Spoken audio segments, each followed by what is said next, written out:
Rep the South Side whenever you pay with your White Sox debit card from Wintrust Community Banks and score perks like free ATMs, no monthly fees, and a $300 opening bonus. Pay with pride every time with Wintrust, Chicago's bank.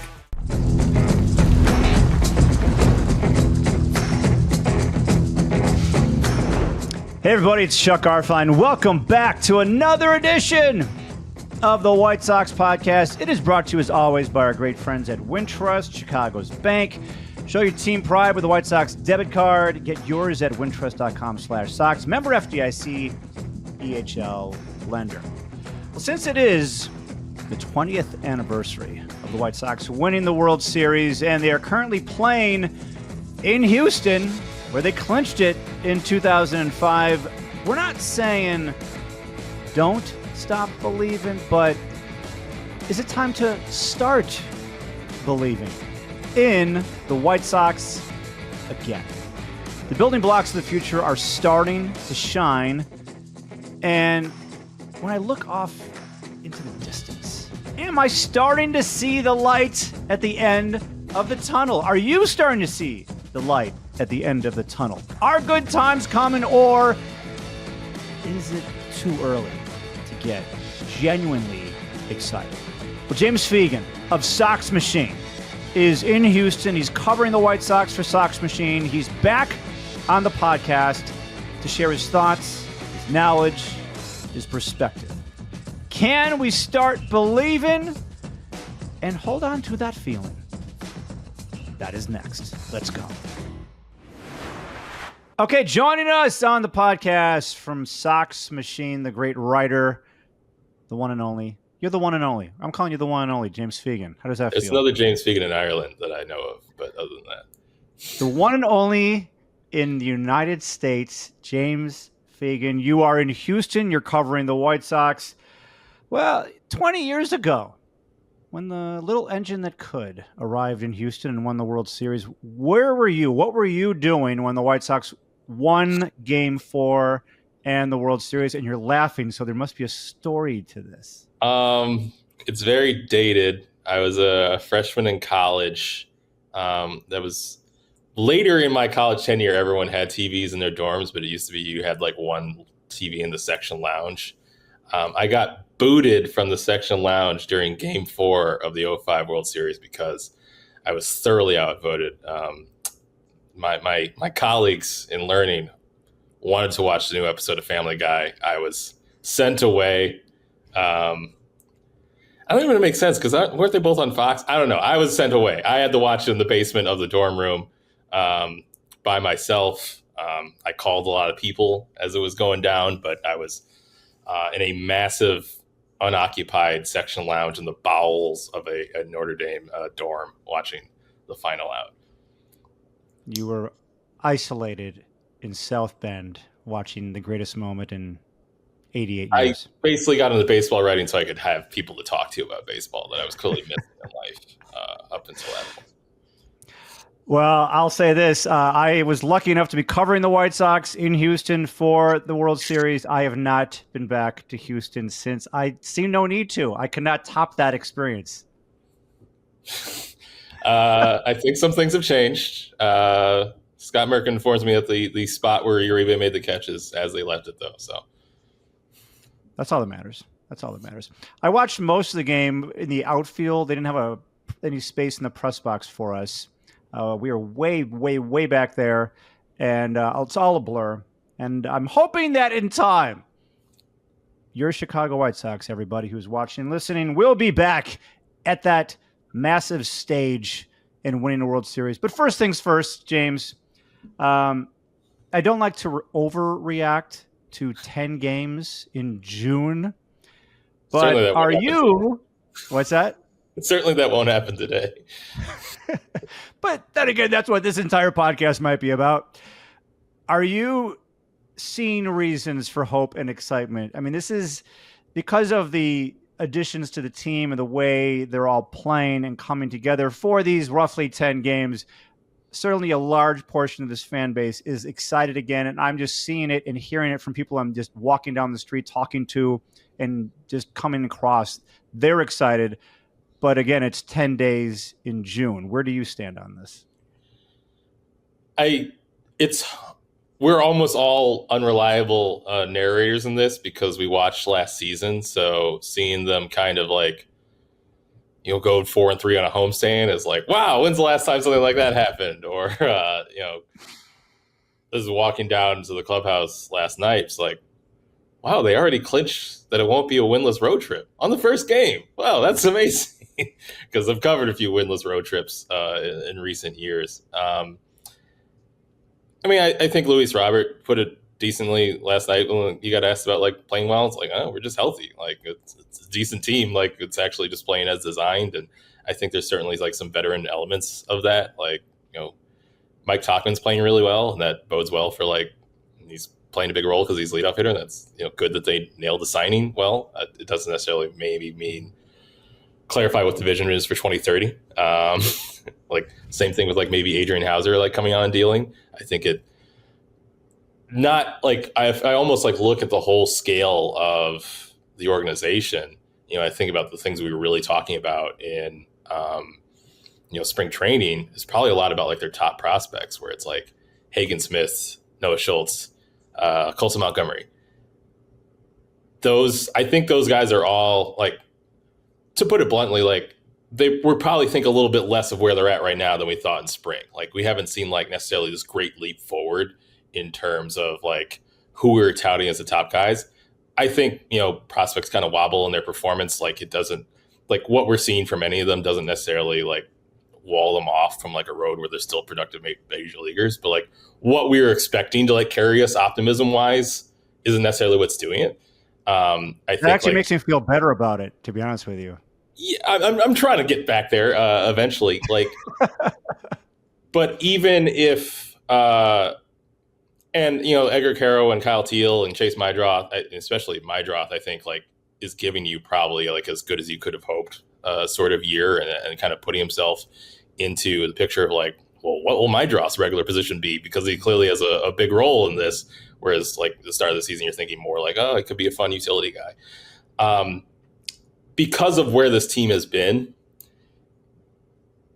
just kind of indications that the people in charge are kind of competent and making good choices, maybe bodes well and provides encouragement, even if like identifying Adrian Hauser isn't like, answers who's going to be in the 2030 rotation, but just kind of shows like, all right, if they can do this, if this is like something that, they can kind of reliably identify options and patch holes, that's something we know wasn't really happening the last 2 years. So that kind of bodes well for going forward. Like Grant Taylor came up last night, and I don't know what Grant Taylor's role is going to be in 3 years. I don't know if like he lines up, if you start him as a reliever now with like their competitive timeline when they're really good, who knows? But I don't think that the plan is built around like, well, we've got this one crop of good prospects and we got to line them all up to all peak at the right time and win. It's more like, let's just kind of keep, developing good options. And, if we kind of have a good production line going and we have evidence that we're kind of producing about, we're eventually going to be going to be in a better position. So I think coming up 2024, kind of like any positive signs or any kind of like show of like ability is like something to kind of latch onto, even if like, yeah, it could be encouraged. Like obviously you'd want Noah Schultz to like have a 1 ERA right now and be annihilating righties or Hagen Smith to, be throwing strikes as consistently was at his last year in Arkansas. But like, it doesn't seem as all rooted in, oh man, these like 5 to 10 players who have to save the organization, the way that we kind of got ourselves wrapped into thinking the last rebuild around, where it's like, well, if 𝗬𝗏𝗏's not hitting, then let's just all go to bed because there's nothing else to save us. They basically all had to hit, and here we are all these years later, and you could argue, I'm going to say none of them hit, but none of them had the careers we were expecting. Would you agree with that? I mean, I think your larger thrust is true. I think my pedantic brain is already like, Dylan Cease probably outperformed expectations, something like that. But now he's, oh, right, you're right. But now they're not even, he's not even here. They didn't have the White Sox careers we thought they were going to have. Yeah, pretty like I'm trying who really like. I mean, Tim Anderson overperformed his expectations to the point where his expectations got higher, and then he underperformed what our higher expectations were. But I wouldn't like when we're doing like a Tim Anderson wrap up or looking back at that draft pick. I don't think I'd look at like, oh man, they blew that one. He only won one batting title. Like good. So there's fair. I can hem and haw about like different qualifications. Goalposts change for some of them. That's true. Right.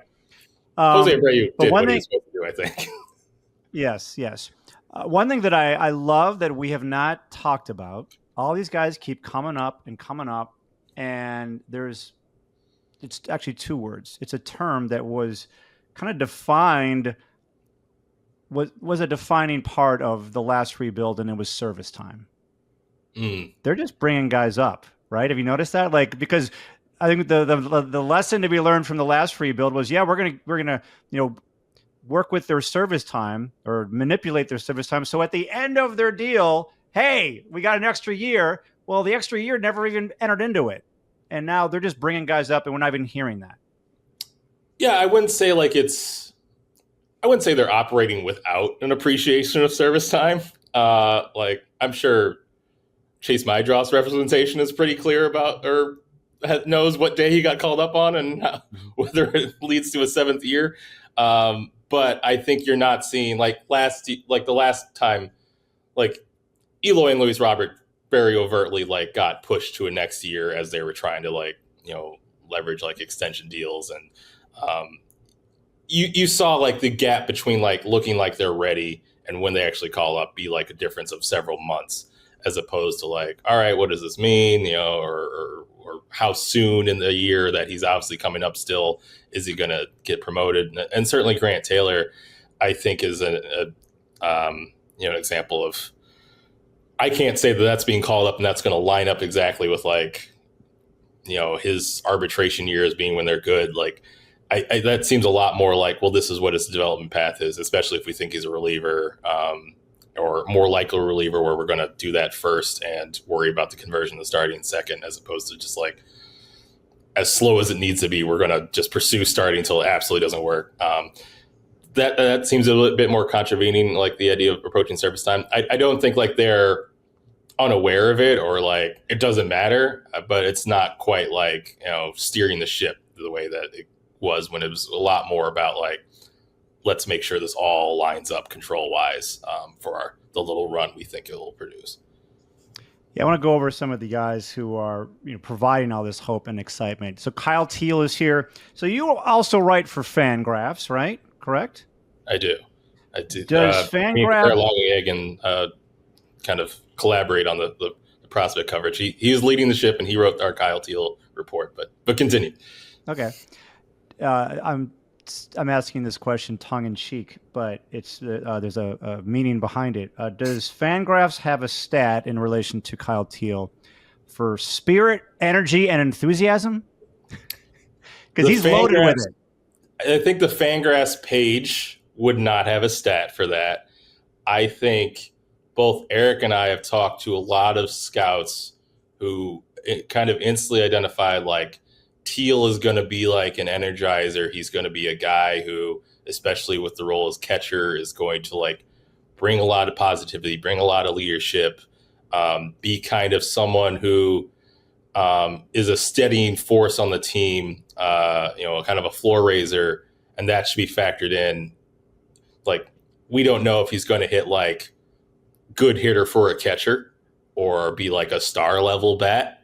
In the catching world, obviously if you can even crack 800 OPS as a regular catcher, you kind of are one of the best hitting catchers in the league. So I don't want to be put as a diss on him or gas him up too much. But I think that what people have said about what he would bring to a clubhouse, how that would apply to the roles that catchers have in kind of connecting the two splits of a clubhouse, the pitching staff and the position players, which, even the best clubhouse winds up being a little bit divided because their work schedules are so different. I think that's something we would try to bake into our scouting report, even if it's hard to quantify it in any way other than team standings, ideally at some point. Yeah. No, I just can see it. It comes shining through on our high definition television sets these days. Whenever he's on the field, and like even, how he talks and deals with pitchers. I'm one of those guys that like has a lot. I see a lot of value in that. And people at home are like, does he hit? Can he call a game? That is what matters. But I put that into the soup, and I see a lot of that in Kyle Teel. So I'm glad you guys are baking that in there. Judging off, building off of that, I was talking to Davis Martin the other day, and he mentioned like with PitchCom, he had never thrown to Kyle Teel all spring, and he basically can call his own game and was kind of doing that. He briefed Kyle on what he was doing, before the game, but he was kind of calling his own pitches for the most part to that start. I want to say Friday, Mexican Heritage Night, whatever it was. Friday. And by like fourth inning, fifth inning, Teal is kind of like giving some input and is kind of mirroring what Martin was going to already do because he's picked up on how Martin works and how he's going about it. So I think it's interesting that like you kind of have this technology tool where having two rookie catchers, it's not putting all the game calling load on them right off the bat if you don't want to, but also, kind of praising Teal for just kind of picking up on it pretty quickly. Like when that was his debut too. Right. When I interviewed him right before, he got called up in Charlotte like a week or two before, he was like, the biggest thing he was excited about was like, I've gone from like, he was excited about working on True Media, the tech like scouting interface they have. He's like, I've gone from taking hours to build a scouting report till I'm doing it like a half hour. It's like stars are just like us. He's just getting used to a new computer program at work, and that kind of spoke what I felt to his aptitude. So where would this pitching staff be without Shane Smith, Adrian Houser, Mike Vasil? Because the last time you came on this podcast, we did our spring training preview. I can guarantee you that Shane Smith, Adrian Houser, Mike Vasil were not in our headspaces. Two of them weren't even on the team. What have they meant to this pitching staff? A lot, because last time we talked before spring training, that was before probably what we thought one of the strengths of the team was that they were going to have a lot of young guys you'd be happy giving starts to. Like they were pretty excited about Mason Adams in spring training. He certainly wanted to see what a healthy Drew Thorpe could do. After seeming like he got on a little run and then his elbow really started bothering him, and you wind up with a statistical line where you're not quite sure what his capabilities are. Kind of same thing for Kai Bush, where it seemed like his best health was like middle of the season at AA, and the version we saw at the end of Major League season was him kind of wearing down a little bit. You had all these guys they had Juan Verlander Berroa was supposed to be closing games for this team. You had a lot of guys that you thought like, well, if one guy goes down or somebody needs to skip in the rotation, like we have like this good pocket of interesting starters. Jairo Uriarte, was starting the rotation. He struggled as well. You had like this good pocket of starters that like they weren't like Noah Schultz and Hagen Smith are supposed to be like the future top of the rotation, but like a lot of guys that you felt like it'll be fun to see these guys kind of establish a pecking order of who's really going to fill in the back in the rotation. And you've lost so many of them, which is a bummer, but also like it happens with pitching. I think, Drew Thorpe getting TJ, like every pitcher kind of gets TJ. There's a lot of TJ scars in the current rotation. I don't think that eliminates him being like a contributor long term, but certainly took like the safety net out of this rotation. So having someone like Vasil, who they literally acquired like 2 days before the season started, be someone who can kind of patch things along until Jonathan Cannon gets back, or Adrian Houser kind of really saving the rotation, where I don't think they could kind of string it together with bulk reliever guys in two spots in the rotation.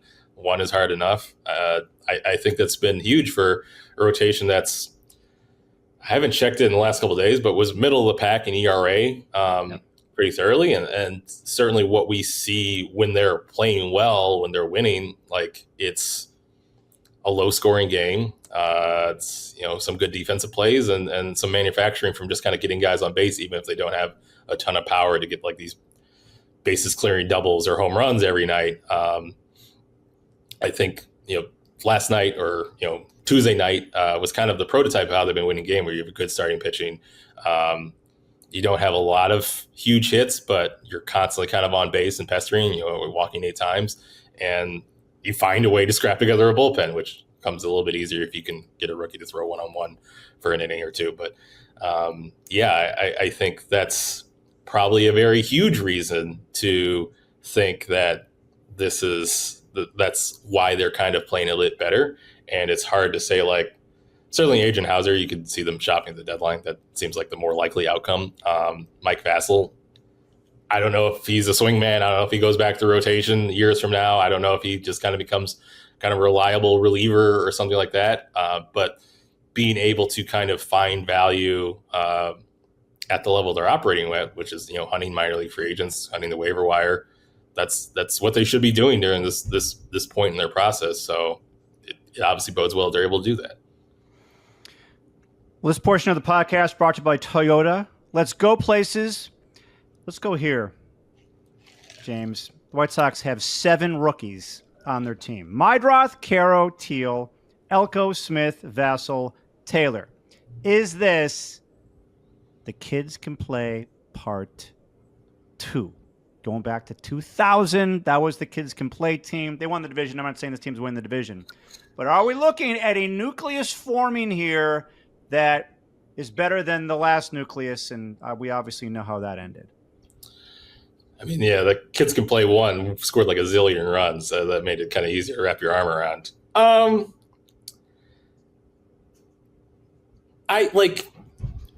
to mention like Montgomery and Smith and Schultz, like, this isn't necessarily like supposed to be. I mean, Teal's very highly rated just because like it's hard to find good catchers, and the same thing for Carroll. Like, the top 100 dudes.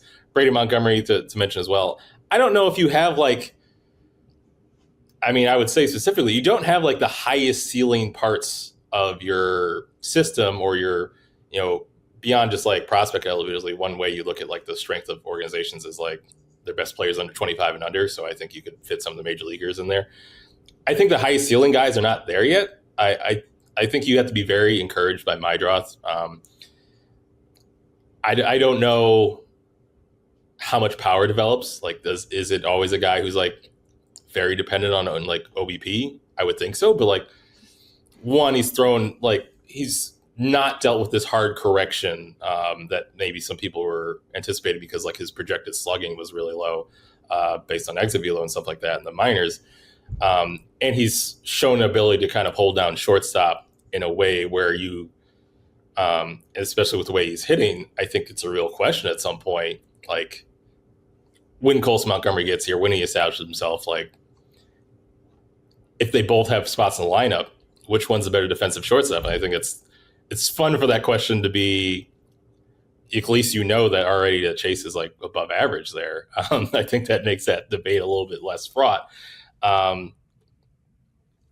Carroll and Teal, like I remain very curious, like how exactly they're going to split that playing time. I lean a little bit towards expecting Teal to carry a bit more load catching wise, which makes me wonder, like, since he's the one who could probably more easily play a different position, just how exactly you're going to keep Carroll very activated. Not that like there's not a lot of value in a catcher who catches like 40% of the time and can hit, and you don't feel bad about putting a DH because he can basically hit a game winning 2-run single when you do him out there.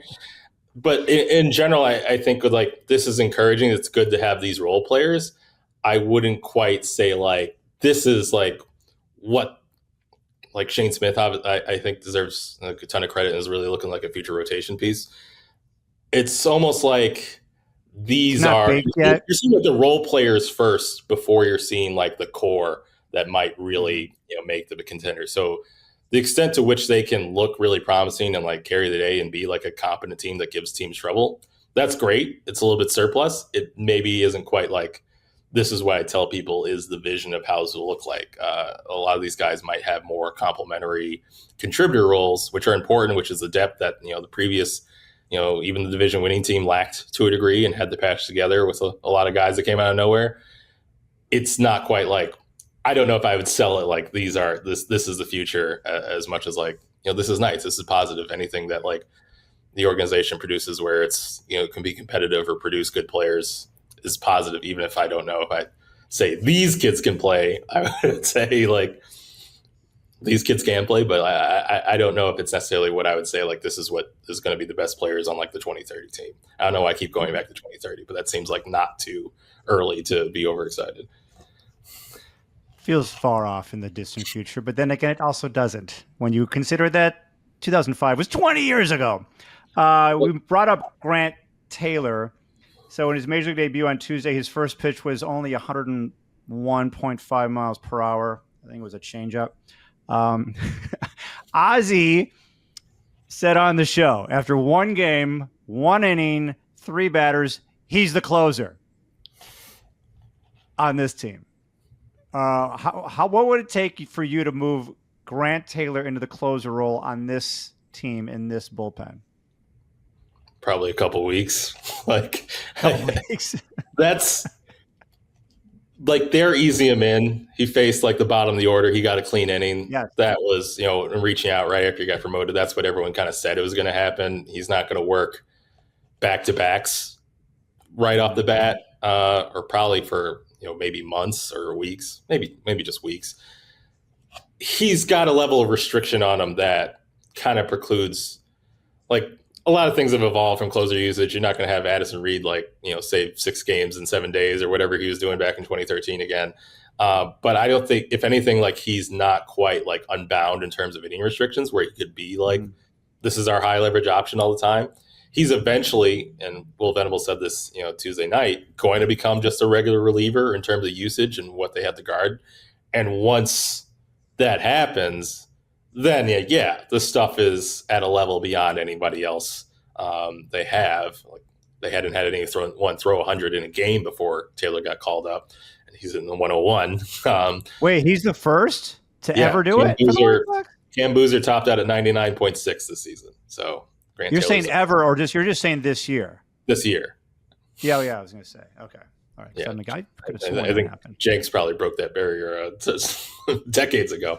But yeah, he's at a stuff level where that could happen, and certainly in talking to like Sox officials, like, they know like extremely high leverage is in his future pretty soon. I think they're just kind of caught between a world of like, this is still somebody that they're being super cautious with health-wise, and relieving is not a lifestyle for the super health cautious. It's a grueling thing, so they have to build him up to it a little bit. But like, in terms of like what he can do, yeah, sure, like probably pretty quickly. All right, so I talk about this a lot on the shows and on this podcast, and it's walks, bases on balls. The White Sox last 2 seasons, last. They are right now, as we tape this, 13th in the major leagues for the season. Last 15 days, they have the most walks in the majors. They had 8 on Tuesday night against the Astros in a game when Lance McCullers was pitching. Are you surprised to see this? Obviously, the roster has changed, but overall, are you surprised that they have been able to adapt to this stat in such a way so quickly where they can grind out at bats, have better approaches, get pitchers out of the game, and potentially score more runs? On the one hand, from a reporting standpoint, I shouldn't be, because like they're talking, like they acquired Mike Tauchman, who I watched his game when I was covering Cubs a little bit in 2023. Like, this is a walks machine, as much as he will reiterate that he doesn't try to be. It's just kind of a byproduct of covering the areas he wants to cover, and Meidroth kind of coming in instantly being as advertised. Edgar Caro walked a lot in the minors, and was walking here. Miguel Vargas, once he got untracked, like the one thing you could see last year is like, this guy has a great eye. He just can't kind of impact baseball. Now that that's kind of reversed, you knew he was going to be a guy who'd walk a decent amount. They bought to reject the pitch machine that was supposed to like allow them to preview like the day starter and like take at bats against them. They did all these things that were geared around improving their plate discipline, improving their swing decisions. They talked about it constantly. At the same time, I've been watching the same White Sox that everyone else has the last few years. It's a different level to see it. I want to say they're facing 𝗭𝗆cie 𝗰𝗶𝗹 last week. the first 4 batters of that game all worked full counts. They had Mize in like the 70s. Lance McCullers, like that's a perfect example for them who they face. Lance McCullers ate that team's lunch in 2021. He had the highest walk rate in the American League that year. Nasty stuff, ton of breaking balls. The one way to beat him was like waiting him out. And that was the one thing that 2021 team was not going to be able to do. And he just dominated him in 2 starts to basically make that series uncompetitive because they couldn't really mount an attack against him in 2 of the 4 games they played.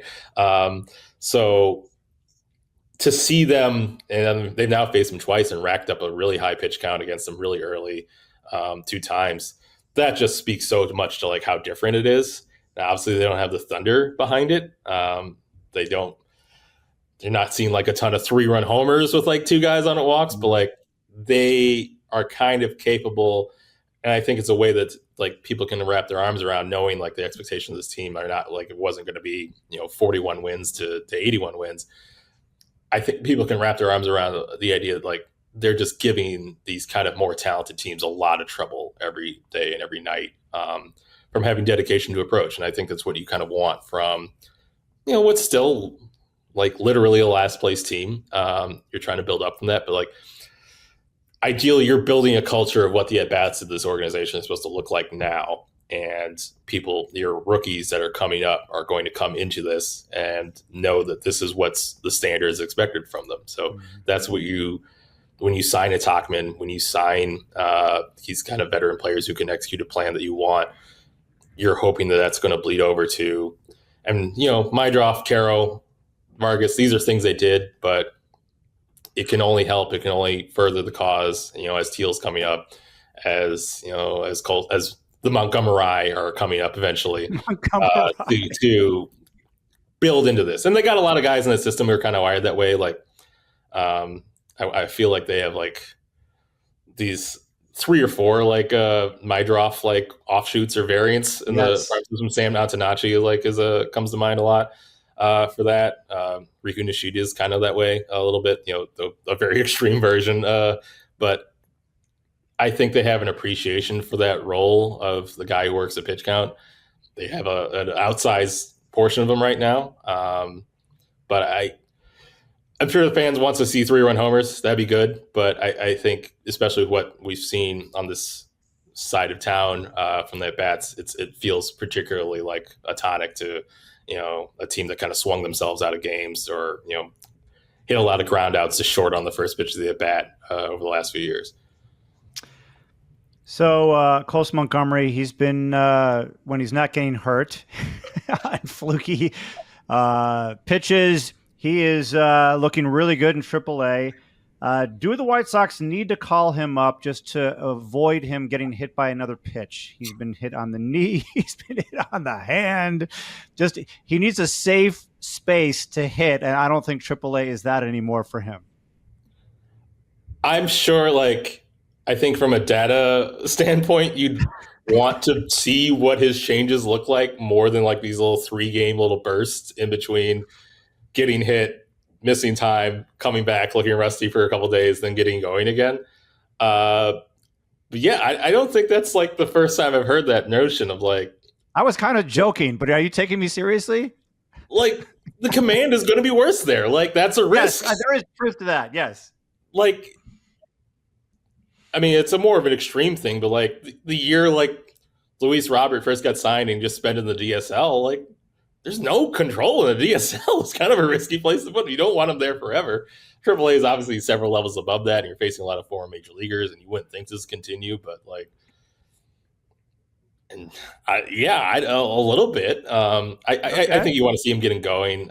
You want to see kind of these changes, even like the nature of his production since like the kind of fuller sabbatical has been 3 or 4 games where he looks like completely fixed, and then a couple of games where it's still kind of like searching for it and getting the rhythm of things. So I don't feel like you've quite seen that sustained like this is him every day, day in, day out type of look where you go like, all right, let's throw him into like obviously what's a much bigger challenge.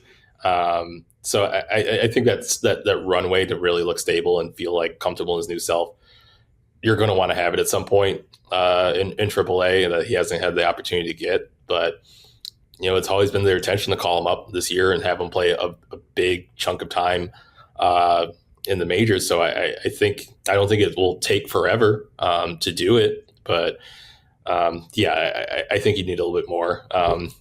But I have the same thought of like half series, like, man, just let's get him out of here. Well, assuming he doesn't get hit by another pitch, and I expect him to be back in the lineup very soon. In fact, by the time you listen to this, he might be back. Assuming he doesn't get hit by another pitch, when does he get called up? I know you're not in the front office, but you talk to people in the front office, or you might have a hunch. What do you think? I mean, I think it could happen. I mean, I really don't think he needs more than like 2 or 3 weeks of looking good to do it, given that, they wanted him up here. That was kind of like the plan, certainly probably earlier in the season than this. Having him like come up, say, after the All-Star break, like that sounds a bit like almost a literally too cute type of timing, though I kind of think, maybe at least if the front office was in the mood to shoot 𝗵𝗶𝗹 checks about this, they might be like, hey, why not a home debut? What I might get suggested. But I don't think it would take long. I think it's like Miguel Vargas, I feel like the last couple of weeks, you haven't seen him like producing results wise at the level they did at the height of that, like when he really first started getting hot. But you still see like the consistent quality of his at bats in a way that like that guy's going to be fine when you kind of watch him. Maybe Tuesday night wasn't his best game in terms of that respect, but like I think when you get Colson into that mode of, even when he's not hitting 2 homers in a night, you're kind of liking the way all of his at bats are going. I think that's kind of the moment that tells you. That could be just like 2 weeks. That could be another month, but I don't think they're trying to I don't think he's going to thrive in AAA for some prolonged period of time and stay down there. It feels like it's coming. And you say the All-Star break, so that's in a month, right? So it's safe to say the second half of the season could be Colson Montgomery. He could be here the entire second half of the season. Yeah, right? I think quite feasible. It's certainly like, I don't know exactly who else that infield is really getting cleared out, but you would think that's going to be interesting, actually. Post-trade deadline, that like there should be ways to get him at bats. I don't know exactly figure out how, because it seems like a lot of your, as far as like veteran position players you trade out, seem more like outfield oriented, but find a way. All right, I want to get back to the main subject, the main topic of our podcast is it is it early? Is it too early? Or should White Sox fans believe in this team, in where this is going?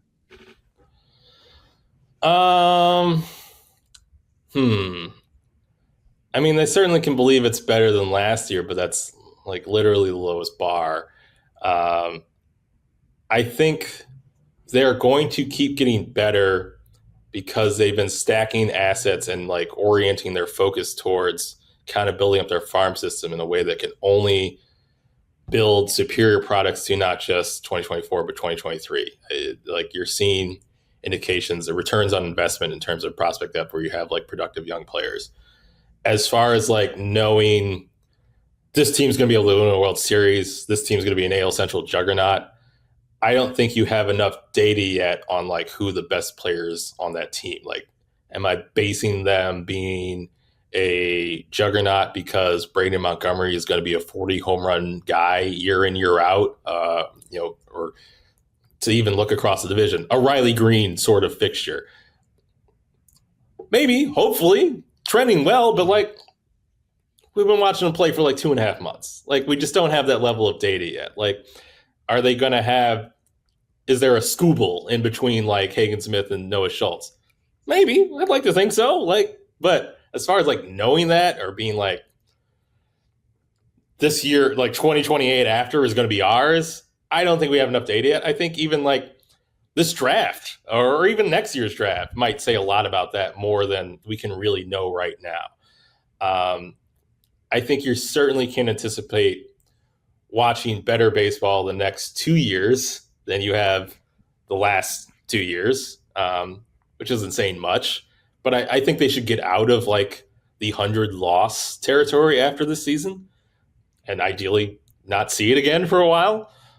But as far as like knowing, I think we're a little bit easier stage to get from that like awful to like competent. I think competent to like elite team or perennial division contender. I just don't think we have enough information yet. Like from a Fangraphs perspective, like we backed up, like we took like 𝗦𝗫𝗀𝗃 down like half a grade based on like his control issues this year. I don't think that means 𝗦𝗫𝗀𝒃 can't be like a number 2 starter or like a multi-year all-star down the road. It's just like right now it's not looking where we can safely project it like to this. And I think the same thing kind of with 𝗻𝗏 like, struggling against right-handers a little bit this season. He's still really young. He's still like an outlier profile just on size, and like his slider is still crazy. There's all the reason to think like he's still going to get up to like this, ideally like ace starter status. It's just like right now there's not as much certainty about it as maybe you hoped, like where it's going to be like another big leap forward. We just don't quite have the data yet to be like the league is ours in 3 years sort of thing. We can look around at a lot of things and say like, this is trending better. This is getting better. This is moving the right path. We're still too far out to like, the end goal is like over the horizon still. It's not like, Google's giving you're going to be there in 40 minutes sort of like projection on arrival time. So I think it's a little too far out to say like, this is for sure going to work out the way we expect. But I think you can look at it and be like, I feel like we're driving in the right direction. Yeah. I don't know if it's going to work out, but right now it seems to be working out, right? Like, do you see the difference? Like, it's going, like you said, it's going in the right direction. I don't know exactly where it's going. I don't know how fast this thing is going to be moving, but I just see seeds from my perspective that are being planted here that have a lot of growth potential. And we're seeing, I think what gives me a lot of hope is just looking at what's happened this year, everyone that they've been bringing up and finding Adrian Houser, Shane Smith, like they seem to be judging players, recognizing them, developing them, or at least finding guys who are ready to, or who already have enough in development to when they get here, they can contribute. From a batting average perspective, they've got a pretty good high batting average from what we've seen so far. Now, these guys could end up failing in the end, but I just think I see a lot here. And looking at, you can look down in the minor leagues and you see, it's not perfect. There's not a lot of power down there, but there's some here and there. But I think considering this front office just got started it hasn't even been 2 years. Has it been 2 years? No, it hasn't been 2 years yet, right? It'd be 2 years in August, right? In August. I see. There's like a great example of like this. Yeah. To be like an elite team in the league, they probably need talent flowing in from like every avenue. Greatest example, that is international market. Just hired a new international director. They really need to improve there. They're building an academy, which will hopefully be operational next year.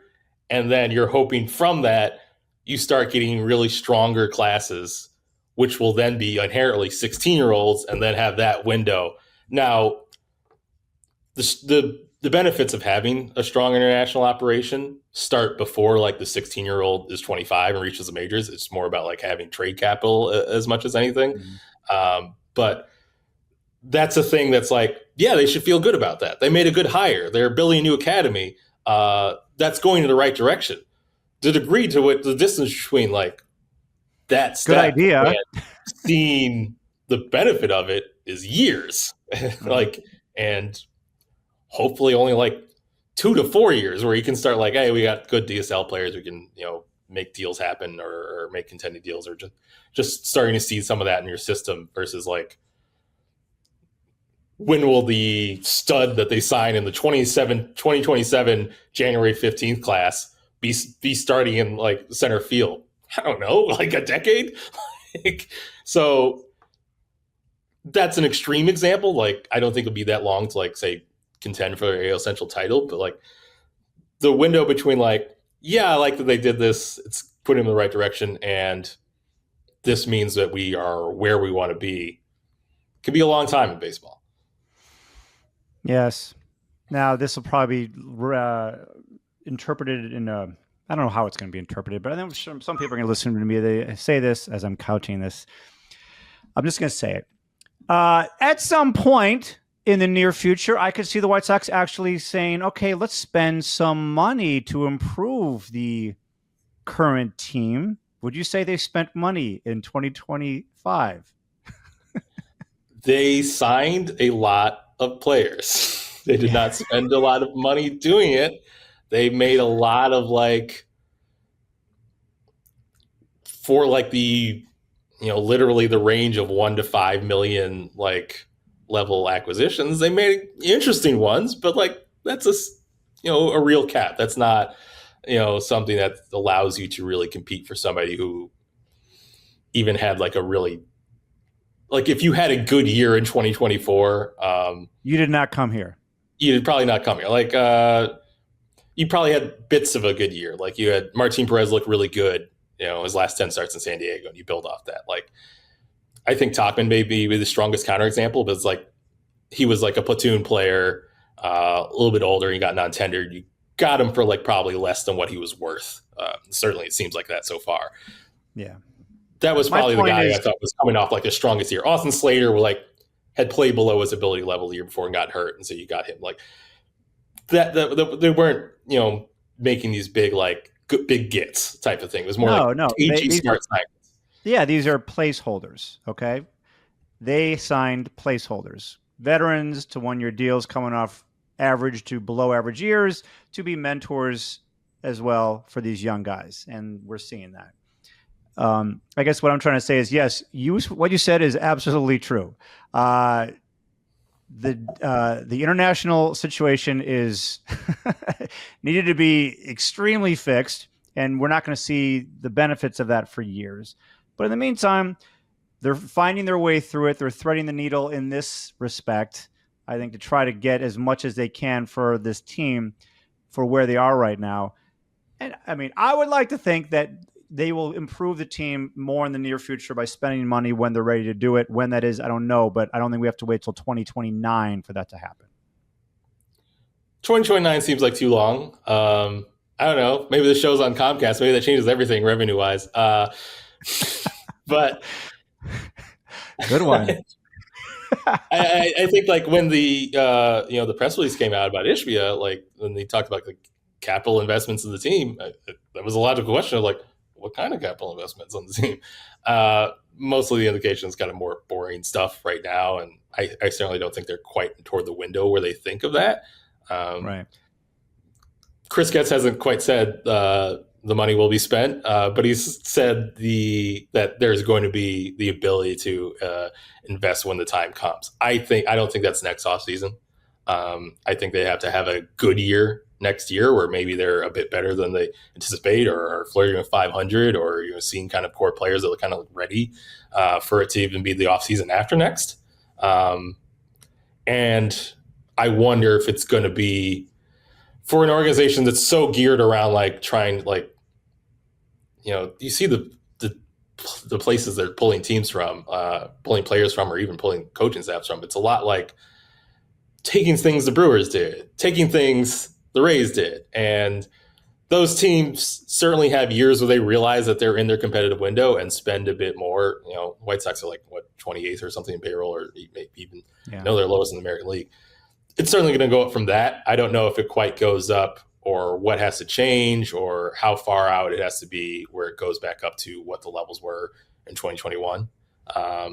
But I think certainly you're going to move out of this 1 to 5 range. If not next offseason, probably off season after that. I just don't know how aggressive it's going to go. I think this front office talks and operates like they're going to have to judiciously pick their spots. It's not going to be like let's spend $50 million on relievers type of thing again. I don't think that's the route they go. But, we'll see. Obviously, things are changing rapidly under our feet all the time as far as the long-term picture. And certain things, stadium deal, ownership transfer, that could bear a lot on what capabilities they have. Yeah. One last thing. White Sox, as we tape this, are 23-44. Last year, the White Sox did not get their 23rd win until June 28th. They were 23-61 at that point. James, we lived that, which is just, I mean, the only good thing about last year was that we survived it, and we have the stories and the memories, if you want to go down memory lane, of the worst season ever, which might be topped by the Colorado Rockies this year. But I guess it's not really a point. It's more of an observation of where the White Sox are right now. And that can quickly get better and better and better. But you see this team still losing 100 games? Yeah, probably. That'd be a massive story, by the way, if they're under 100. Right. So 100. What would they have to do to get to 62 wins? They have to win 39 more games? 37 at this point. 37. Wait. To get to 60 wins? To get to 63 wins, they'd have to win 40 more games.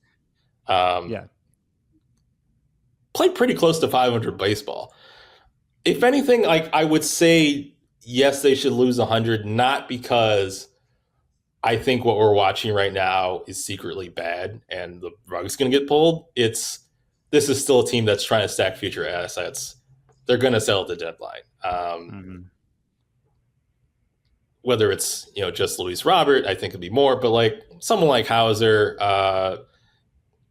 anybody who's kind of showing well in the bullpen, if Cam Boozer and Steven Wilson really pitch well over the next month and a half, that probably means they're gone. Tauchman's got another year control, but I think you're crazy if you're a contender who needs someone to get on base, a lefty bat, and you don't at least call about that guy. He's mashing. I think they have a lot of kind of good complementary veteran pieces, even if they don't have, the big, Garrett Crochet level guys to dangle at this deadline. And there are probably other sellers that have stuff. I think they stand to lose a lot of good veteran complementary pieces, ideally for good reasons, in a way that it shouldn't make the bottom fall out the way last year did, but makes it a little hard to say they're going to keep playing 40 and 50 baseball all the way out with no hiccups over the last 2 months of the season as you continue to, one, bring more rookies in, and also some of the rookies are going to struggle for a patch, and it's kind of fine. 𝗵𝗻 is not hitting as well as he did in late April, early May. But he's a catcher and he's 22 years old and he's hanging around.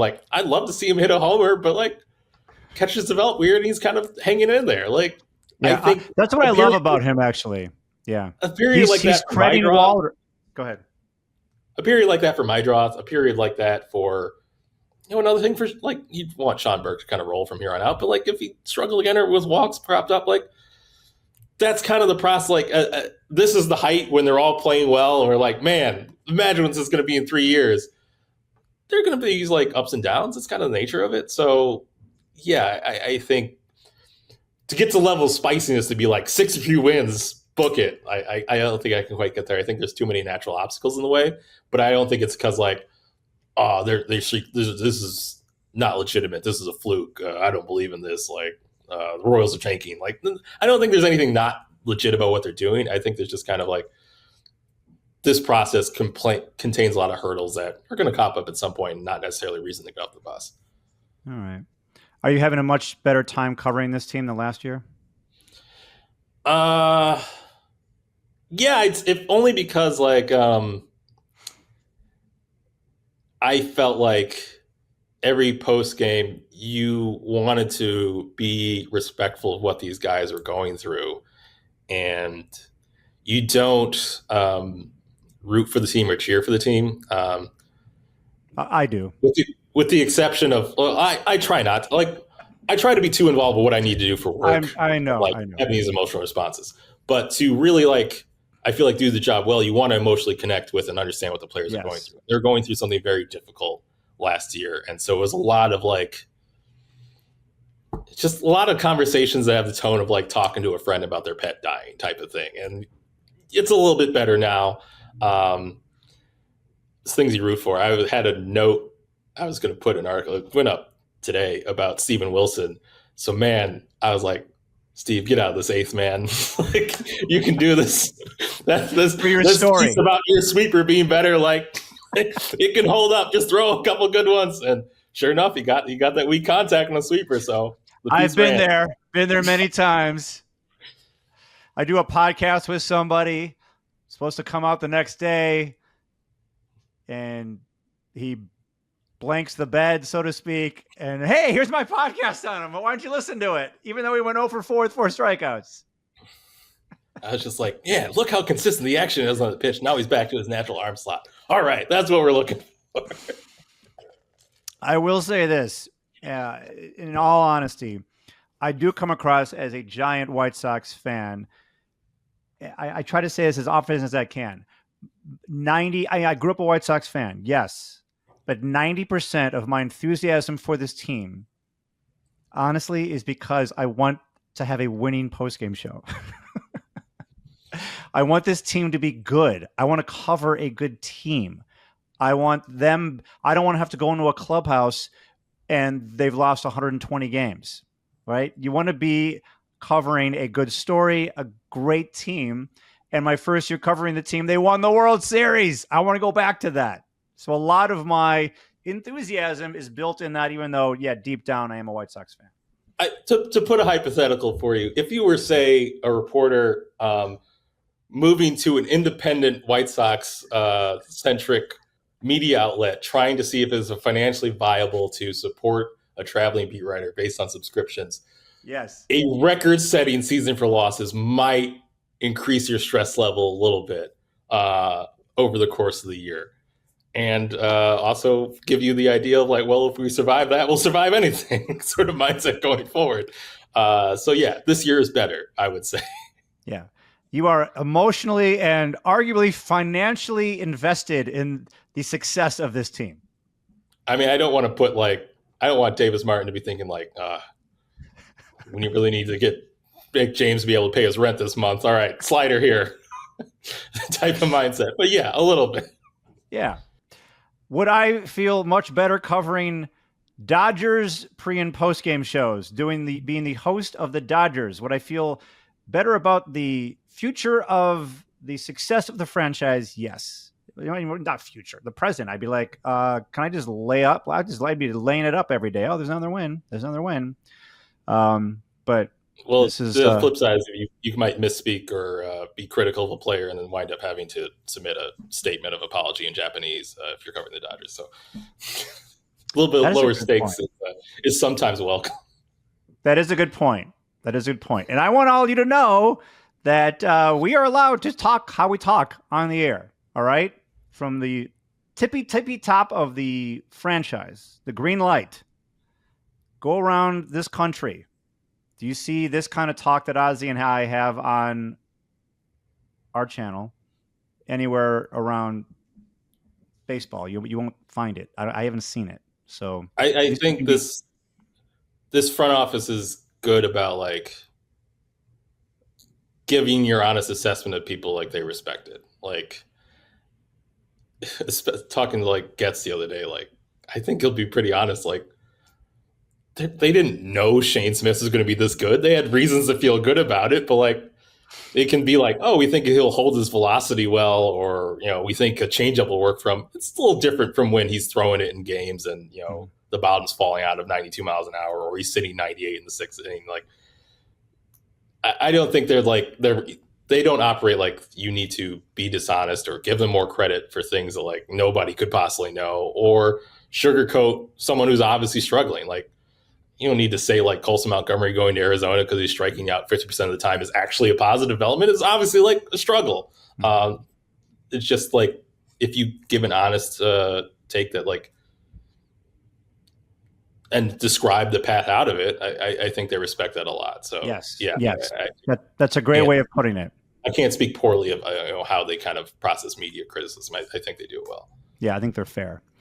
All right, great chatting with you. I think we've put things in the proper perspective. You certainly have put things in the proper perspective, as you always do. And everybody, check out James's stuff on Sox Machine for many reasons, because it's great, great stuff.